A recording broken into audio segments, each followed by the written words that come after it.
The chandeliers of Lord Ashcombe's ballroom burned like captured constellations, their golden fire reflected in 1,000 facets of glass and silk. Laughter rippled beneath them, rising and falling in perfumed waves. The orchestra played a brisk quadrille, and the floor gleamed with the rhythmic grace of youth and ambition. White gloves brushing, fans fluttering, jewels trembling like secrets. Yet, amid that whirl of motion, sat a single figure who did not move at all. Miss Eleanor Harcourt had long ago mastered the art of invisibility. It was not the practiced kind, not coy or demure. Hers was the stillness born of habit, the composure of one who has been looked at too long and no longer wishes to be seen. For 5 consecutive seasons, she had occupied that same solitary chair near the mirrored wall, half illuminated by candlelight, half lost to shadow. Her gown that evening was ivory silk, simple but finely made, its neckline modest by choice rather than necessity. She wore no diamonds, only a small locket at her throat, and though her posture was perfect, there was a quiet exhaustion to it, as though even grace had become a burden. Every so often, she lifted her fan, though never to beckon, only to conceal a tremor of the lip or the ghost of a sigh.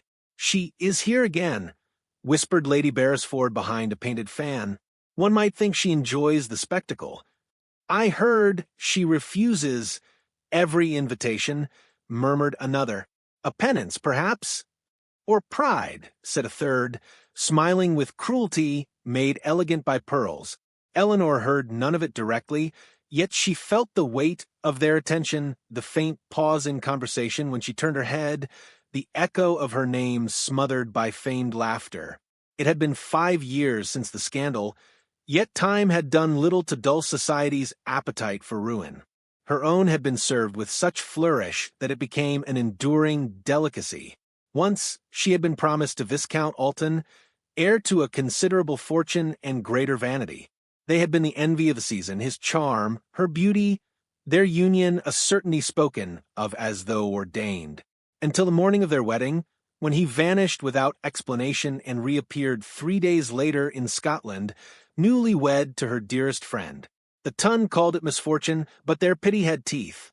Her father, already frail, did not survive the year. Her mother withdrew from society altogether, and Eleanor, too proud to beg, too honest to deceive, learned that in London reputation was more enduring than love.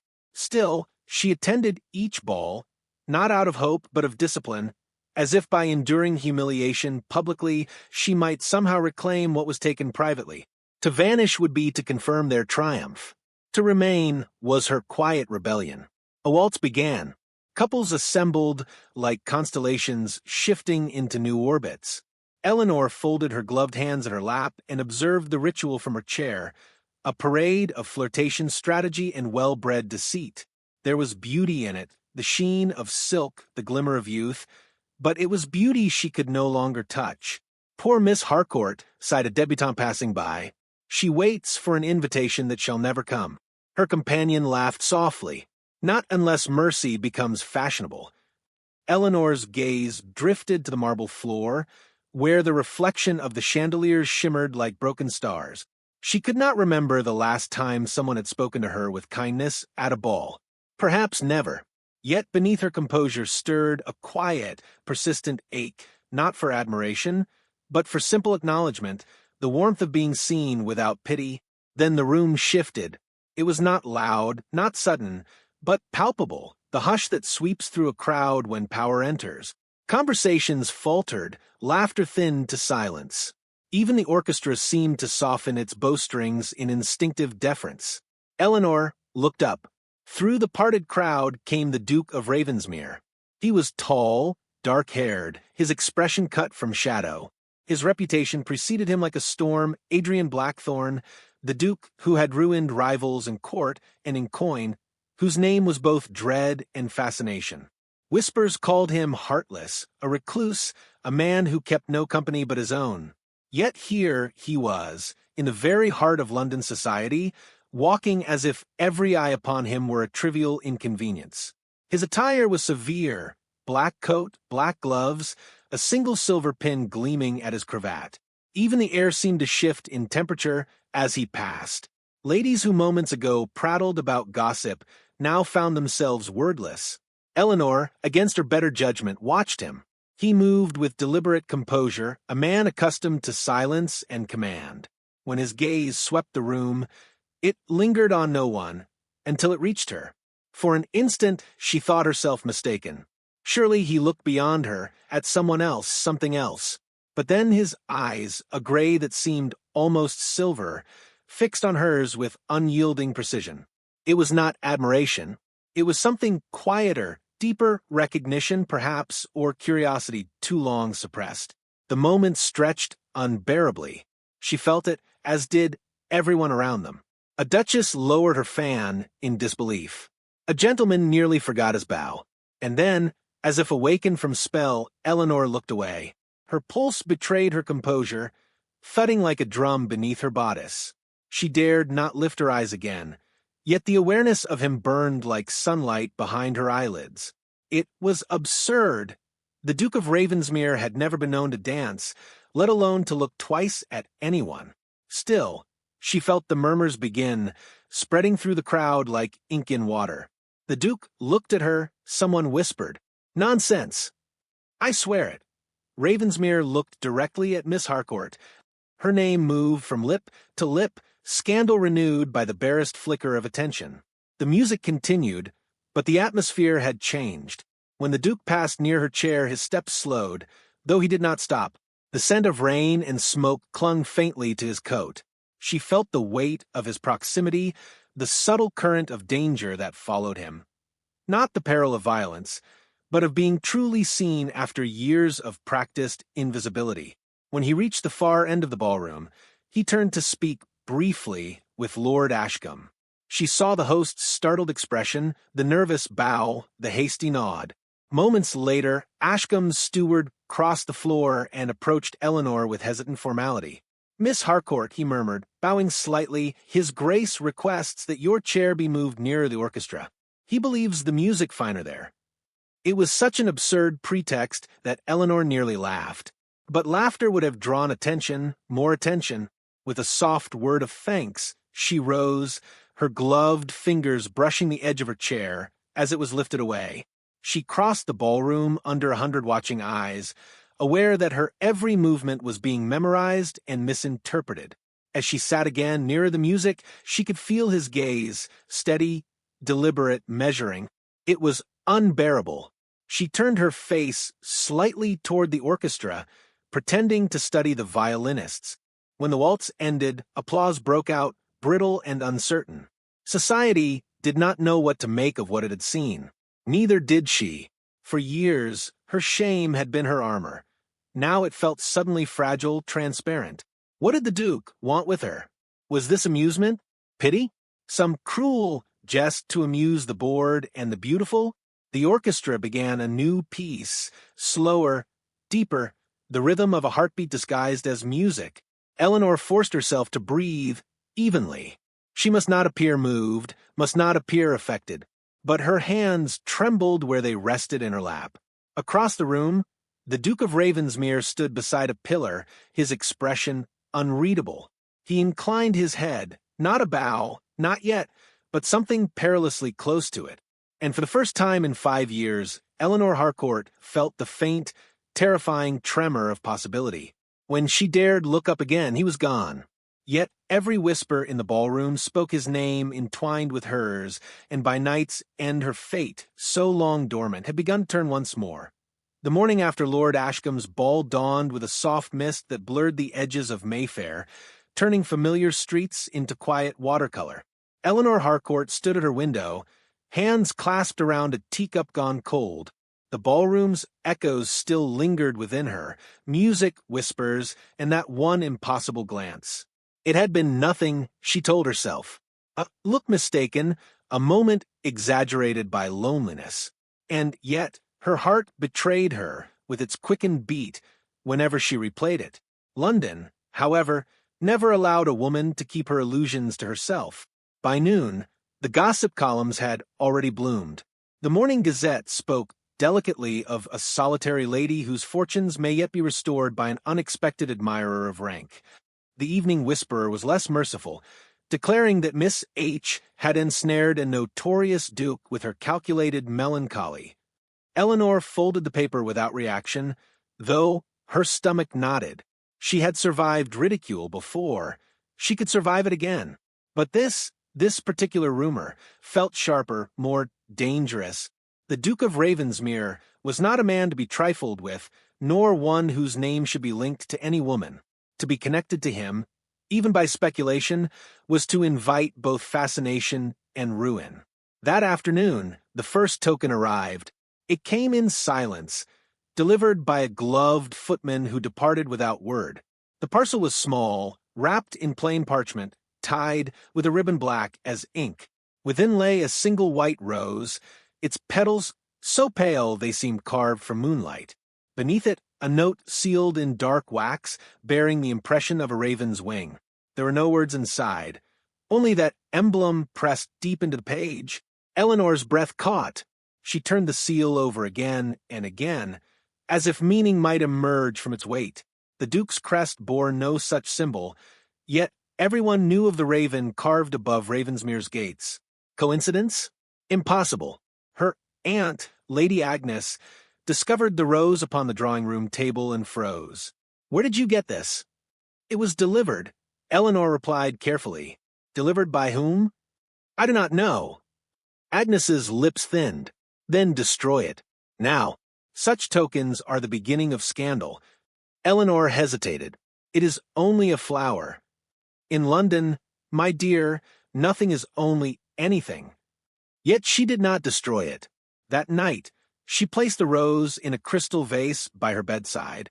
The scent was faint, almost sorrowful, and she found herself watching its petals curl as the hours slipped by. By morning, her defiance had consequences. The servants whispered before breakfast.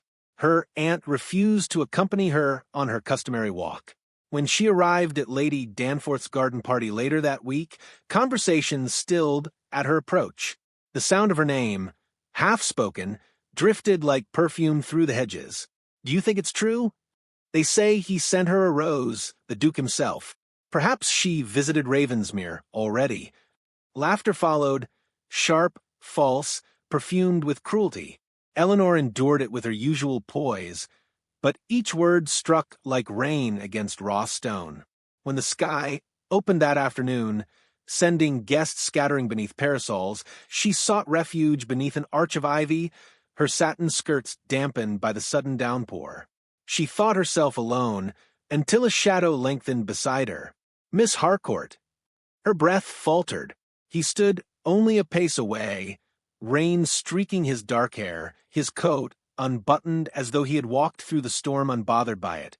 The Duke of Ravensmere was even more severe in daylight, his face sculpted in contrasts, pale eyes against dark lashes, a jaw that spoke of will rather than warmth. "Your Grace," she managed, curtsying. "You should not, this corner is—" "Unoccupied," he finished quietly. They stood in the hush of rain. The ivy trembled above them. Droplets fell between their words. "I received a rose," she said before she could stop herself. "It bore your mark." His gaze did not waver. "Yes." The simplicity of the admission left her unmoored. "Then you meant for it to be seen?" "I meant for it to be understood," he said, "though I suspect it has been neither." Her pulse thrummed. "Why send it at all?" "Because I saw you." His voice was low, unhurried. "And because I know what it is to be watched and never known." There was something almost tender in his tone, yet it frightened her. Kindness from such a man could not be simple. "You must not speak to me, Your Grace. People will think." "They already think," he interrupted. A silence settled, heavy and intimate. She turned her face from him, staring into the rain. "Your charity is ill-timed. I have survived my humiliation without the Duke of Ravensmere's assistance." "It is not charity," he said, "nor am I a man in the habit of offering comfort." "Then what, pray, is this?" His gaze fell briefly to her gloved hands. Perhaps the beginning of honesty. Before she could reply, the thunder cracked. He stepped back and the spell broke. When she looked again, he was already walking toward the manor, his black coat vanishing into silver rain. That evening, another rose awaited her on the step. No note this time, only a streak of mud on the paper, as though it had traveled far through storm and secrecy. By the next morning, the city had devoured the tale whole. The Duke and the fallen debutante. The roses of Ravensmere. A seduction carried by rumor and raindrops. Invitations to Eleanor's home ceased. Letters arrived addressed not to Miss, but to Madam. Even Lady Agnes could not disguise her panic. "You must end this," her aunt insisted, pacing before the hearth. "Write to him. Demand he cease these gestures, or else we leave for Bath." Eleanor set down her teacup with trembling precision. "If I write, they will say I encouraged him. If I flee, they will say I was caught. Then what will you do?" "Nothing." Agnes stared at her. "You will sit there and let them destroy you?" Eleanor lifted her chin. "They destroyed me long ago. This time I shall watch." But her resolve faltered when the third rose arrived, not at her home, but handed to her in full daylight. It happened at a small concert in Hanover Square, where the orchestra played something delicate and mournful. As she left the hall, the Duke was waiting beside her carriage. "Good evening, Miss Harcourt," he said, bowing slightly. "Your Grace." Her voice was steady though her breath was not. "You risk your reputation by addressing me." "My reputation," he said, offering the rose, "has long been beyond repair. Yours, however, should not be." The stem was wet from rain again, though the sky above was clear. She hesitated, gloved fingers brushing the bloom. His gaze held hers, calm, unyielding, faintly sad. "Why do this?" she whispered. "Because they have already written your story," he said, "and I would rather you write the rest yourself." Then he turned, mounted his waiting horse, and disappeared into the fog of gaslight before she could answer. The murmurs began before she even stepped into her carriage. A lady fainted from scandalous delight. A gentleman smirked behind his monocle. By nightfall, her name filled every drawing-room between Mayfair and Kensington. Lady Agnes wept. Eleanor sat in silence beside her, staring at the white petals now resting in her lap. She should have been terrified. Instead, she felt something dangerously close to freedom. For the first time in years, she was not the passive object of gossip, but its living subject. They spoke of her, because of him, and perhaps she realized with shameful wonder, because of her. When sleep came, it was shallow, fevered. She dreamed of a raven circling a white rose until its shadow turned the petals black. The following morning, a note slipped beneath her door in elegant, unfamiliar script. "He will ruin you, as he has ruined others." No signature, no seal, only those chilling words. She stared at them until the ink seemed to pulse upon the page. Then, slowly, she folded the note and placed it beside the third rose. The rumor had found its warning. The roses had found their consequence. And somewhere beyond the fog of London, she knew the Duke of Ravensmere was waiting for her answer. Whether in defiance or surrender, she could not yet tell. The storm had begun before dusk, a slow rumble that deepened as night drew its velvet curtain across London. By the time Eleanor Harcourt's carriage reached the gates of Ravensmere Manor, the rain was relentless, each drop a needle of cold against the glass. She had not meant to come.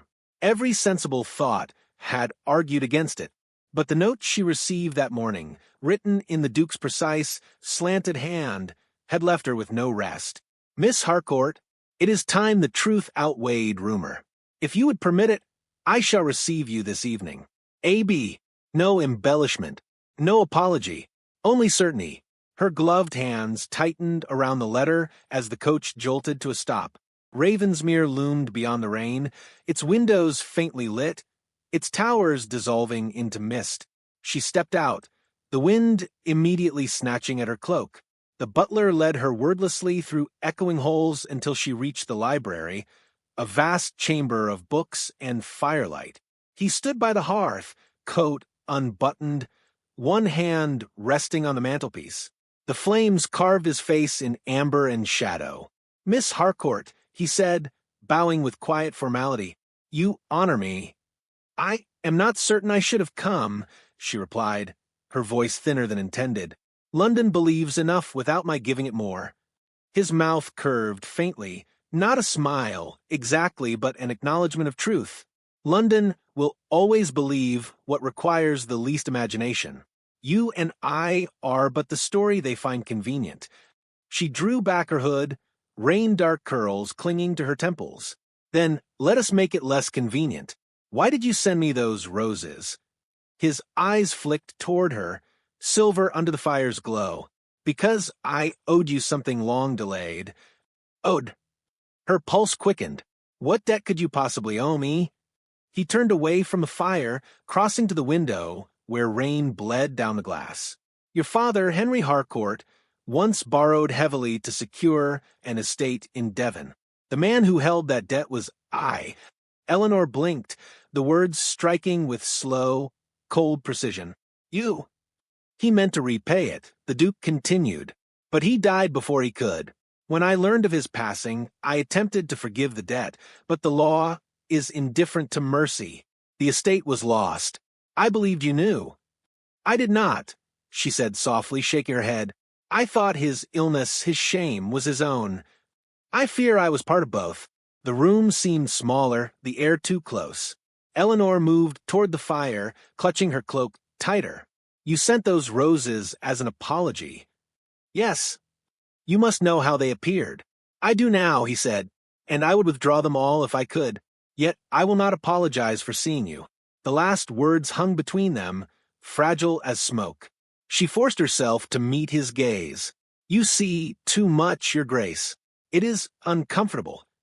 Truth often is. He stepped closer, enough that she could feel the heat of the hearth and of him. But it is also necessary. The world has punished you for another man's cowardice. You do not deserve the name they whisper. Her composure wavered.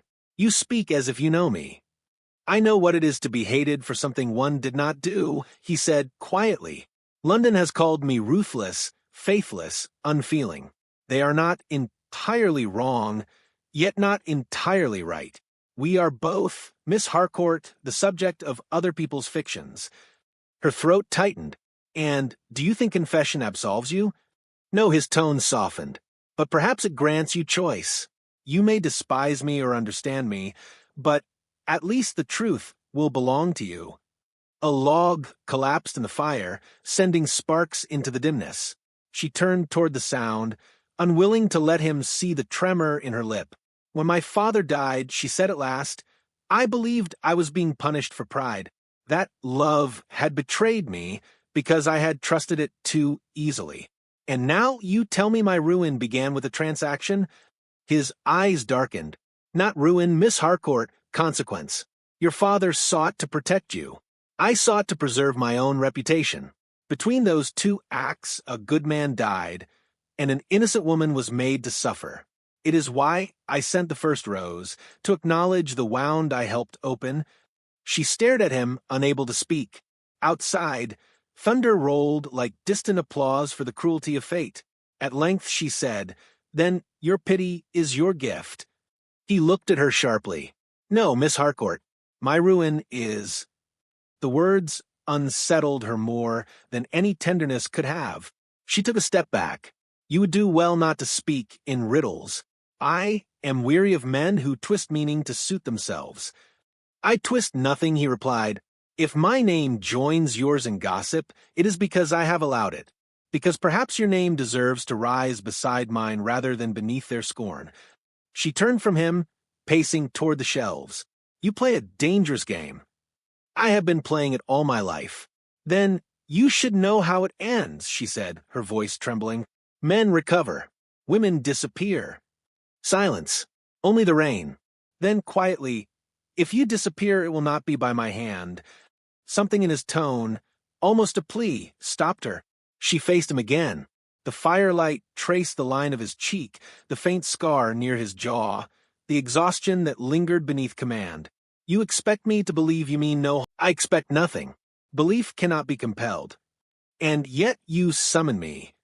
He inclined his head. Because I could not endure the thought that your shame might still bear my shadow. For a long moment neither spoke. The world beyond the windows vanished into storm.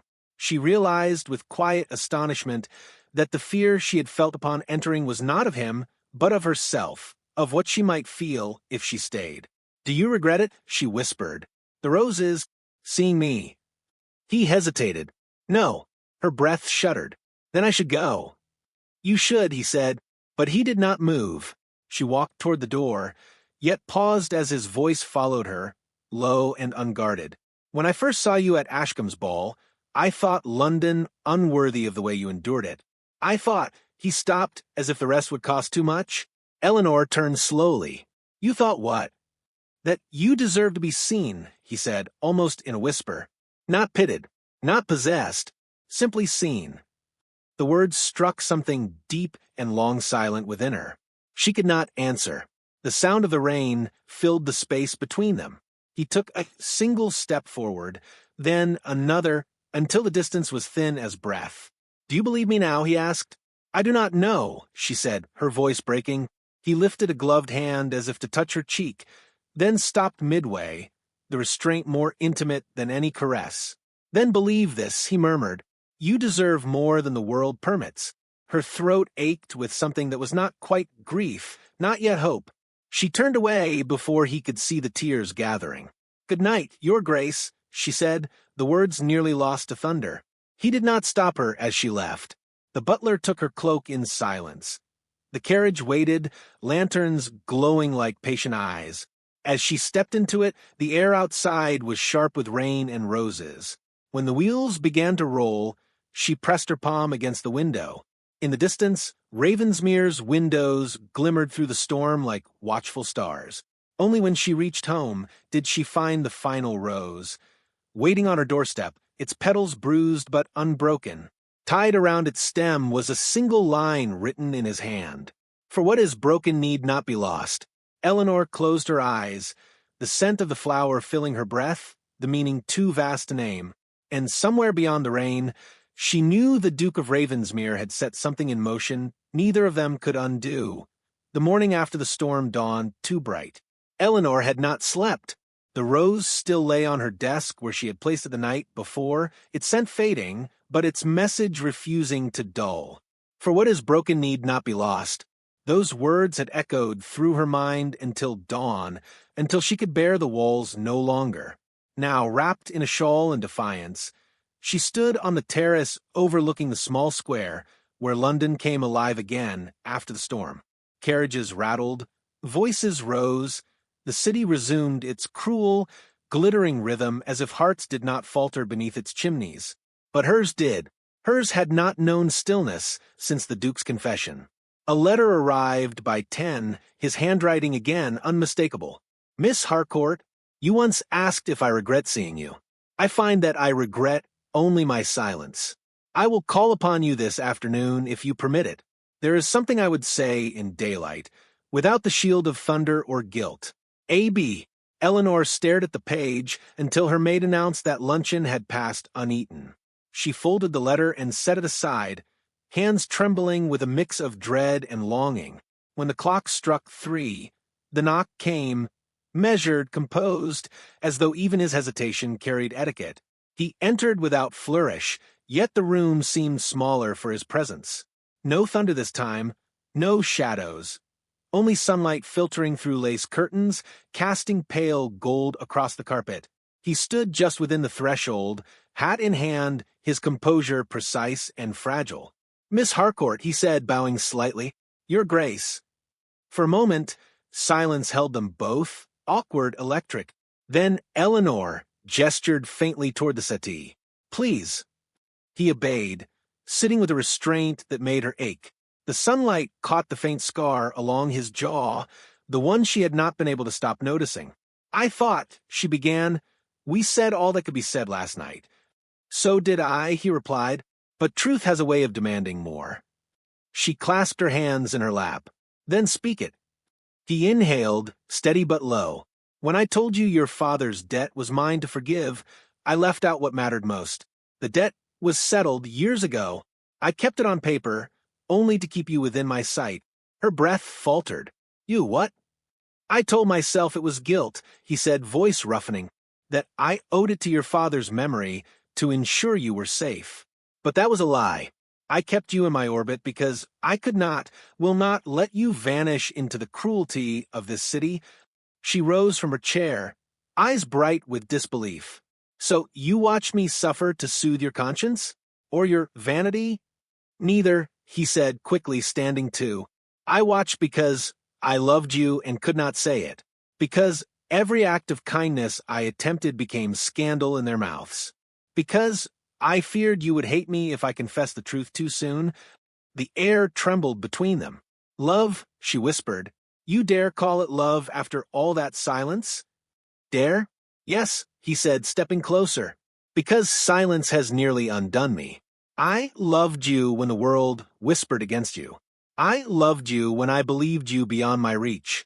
And I love you still, though I know it may ruin us both. Eleanor turned from him, struggling for breath. The city outside blurred into meaningless motion. You speak of ruin as if it were a choice, she said finally, as if I have not already lived it. I would unmake it if I could. You cannot, she said, facing him again. My name is a caution whispered at balls, my invitations revoked, my friends conveniently absent. And you think a declaration from a duke will cleanse me? It will only feed them. Then let them feast, he said fiercely. I am done being the villain in their fiction. If they must invent a scandal, let it end with truth. Her heart hammered. Truth costs women more than men, your grace. I am aware, he said softly. Then let me pay it. For a long moment she searched his face, half expecting deceit, half fearing sincerity. But what she found was neither cruelty nor pity, only exhaustion, and something deeper than desire. You would endure the ruin of your reputation for me? He smiled faintly without joy. My reputation is already its own prison. You are the only freedom I have ever known. The words broke something in her. Not entirely forgiveness, but the beginning of it. She looked down at her hands, hands that had written letters of plea to landlords, hands that had mended her own gowns when no seamstress would take her custom. They trembled now not from anger, but from the unbearable tenderness of being seen. I do not know if I can believe you, she said. Then allow me to prove it, he murmured.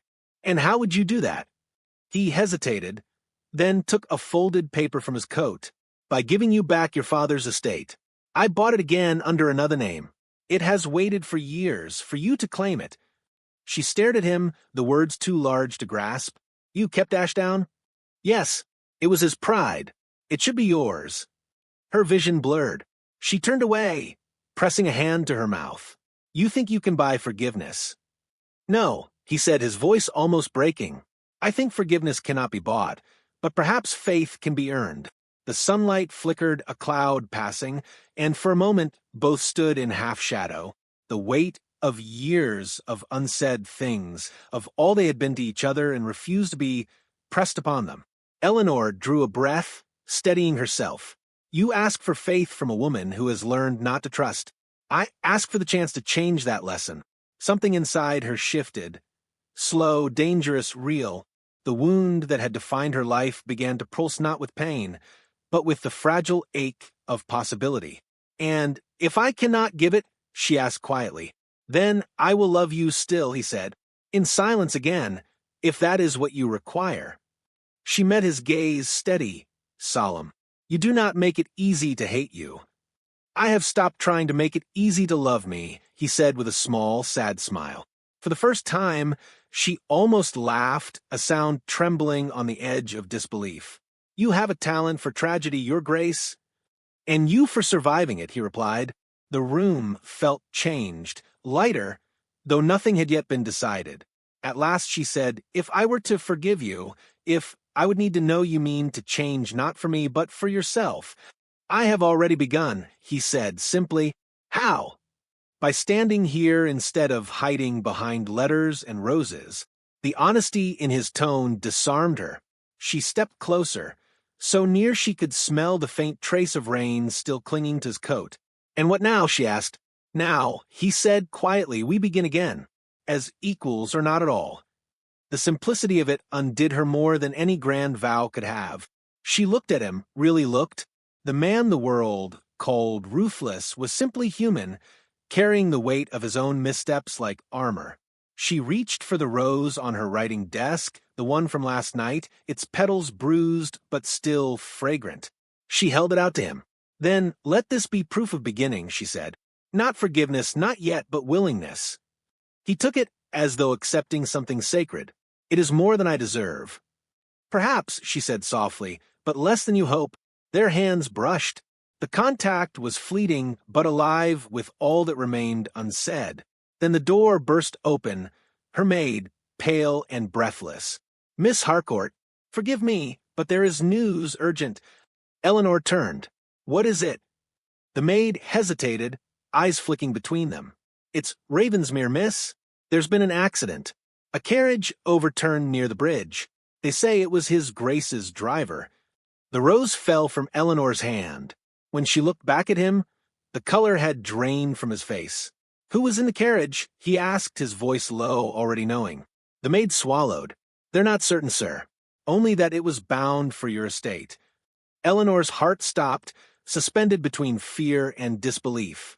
The world outside went silent. No carriages, no sunlight, only the echo of what might have been lost. And for the first time, she realized love's truest cruelty was not betrayal, but its timing. Rain returned as though summoned by fate itself. It swept across London in pale, relentless sheets, turning the gaslight into trembling gold and washing the streets clean of all certainty. Eleanor's carriage raced through it, the hooves of the horses beating like her pulse, wild, terrified, unwilling to stop. Ravensmere's name was on every servant's lips when she arrived at the bridge, their lanterns flickering like dying stars against the mist. The wreckage lay at the foot of the hill. A black carriage, shattered upon the stones, one wheel still turning feebly as though unwilling to accept the end. She ran before anyone could stop her. Mud clung to her hem. Rain soaked through her shawl, but she did not feel the cold. Only the fear that burned through her chest, sharp and unyielding. Your Grace, she called, her voice raw. Alexander. A hand caught her arm. It was the Duke's valet, his face pale, beneath the dripping brim of his hat. Miss Harcourt, he lives, he managed. We pulled him free. He's hurt, but breathing. They've taken him to the house. The words struck her, like prayer and punishment both. She exhaled shakily, then followed without hesitation. When she reached Ravensmere Hall, the scent of smoke and rain mingled with the bitter tang of medicine. The grand home that had so often appeared forbidding now seemed fragile, as though its heart beat in time with the man who lay pale and still upon the bed. He looked younger without the weight of his guarded composure, his hair darkened by rain, a faint bruise shadowing his temple. A physician murmured reassurances that meant little, fractured ribs, a concussion perhaps, but his pulse was steady. Still, it was enough to undo her. Eleanor sank into the chair beside him, her trembling fingers finding his hand. You foolish, impossible man, she whispered. You speak of ruin, and yet it follows you like a shadow. His eyelids fluttered, a faint sound escaping his lips, a broken echo of her name. Eleanor.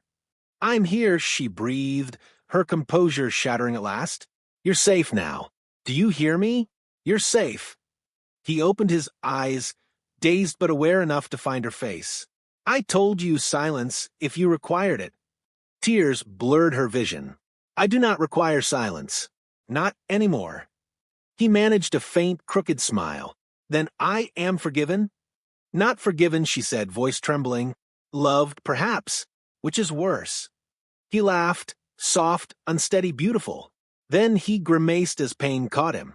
She hushed him quickly, pressing her hand to his. Outside, thunder rolled distant and low, like the city itself exhaling after the storm. When at last he slept, Eleanor remained beside him, unable to leave the rhythm of his breath. Around them, the grand house seemed to sigh, portraits watching, embers glowing low, as though all of Ravensmere had long awaited this fragile peace. But peace in such a world was never simple. By morning word had spread. Servants whispered. Visitors came. First the physician again, then his solicitor, and finally a figure Eleanor had prayed never to see again. Lady Pembroke, her aunt. My dear girl, the woman began, sweeping in with all the authority of a social storm. You cannot remain here unchaperoned. It would undo you entirely. Eleanor rose, shoulders straight. It may undo me, she said quietly, but I have endured worse. Lady Pembroke's gaze sharpened. You think affection justifies impropriety? You will condemn yourself and him. He risked his life to mend what his silence broke, Eleanor replied. If society cannot stomach that, then it deserves its gossip. The older woman's lips thinned. Do not mistake defiance for freedom, child. The words silenced even Lady Pembroke. When she left, Eleanor turned back to the bed and found Alexander awake, watching her. Defying dragons, Miss Harcourt, he murmured, voice low but steady. She crossed to him, unable to help the trembling smile that rose unbidden. One must slay something before breakfast, your grace. He studied her for a moment, then reached for her hand. You could still walk away. Begin again, untethered by all this ruin. I could, she said softly, but I find I no longer wish to. His eyes softened, but there was still the old caution in them, the hesitation of a man too long ruled by pride. You know what they will say. That a fallen woman found favor with a fallen duke, she said. Let them. For once, they may speak truth. He laughed quietly, then grew solemn. Eleanor, you would marry me, knowing what it means? Her heart caught. If it meant my dignity restored, I would refuse. But if it means my freedom chosen, then yes. He drew her hand to his lips, pressing it there with reverence rather than claim. Then let this storm mark its own beginning. And though she did not weep, something inside her shifted, loosening the ache she had carried for years. The days that followed were a blur of recovery and whispered scandal. Invitations were rescinded, gossip columns fattened with rumor, and yet none of it mattered. The world, so cruelly attentive before, seemed to lose interest when faced with quiet certainty. When spring returned, so did the invitations, reluctant, curious, half-wrapped in apology. And so, at last, she stood once more in a ballroom. The chandeliers glittered as they had years ago. The violins played the same waltz that had haunted her memory. But this time, she did not sit alone. She entered upon the Duke's arm. Murmurs rippled through the crowd. Fans fluttered, but no one dared speak above a whisper. She felt the weight of every gaze, yet it no longer burned. It merely reminded her of how far she had come. When the first dance began, Alexander turned to her. His voice was low, private amidst the music. Do you recall the first time I asked you to dance? She smiled faintly. I recall you did not wait for my answer. Then allow me to wait this time. He bowed, formal and measured. Miss Harcourt, will you do me the honor? Her heart, steady now, whispered the only word that mattered. Yes. And so they danced, not for the watching world, not for redemption, but for themselves. Each step rewrote the history that had chained them both. The music swelled, their movements weaving light into shadow, forgiveness into form. When the final note faded, silence followed. Not the cruel silence of isolation, but the soft awe of something restored. For the first time in years, Eleanor did not fear tomorrow. As they stood beneath the chandeliers, the Duke leaned close enough that only she could hear. 5 years I spent searching for courage, he murmured, and it was waiting all along in the eyes of a woman who would not bow. She met his gaze, her voice steady. Then let courage be our scandal. Outside, rain began again, not fierce this time, but tender, washing the world clean. And as the doors closed behind them, the ballroom whispered its final benediction. Of ruin turned to grace, of silence finally broken, of love at last allowed to be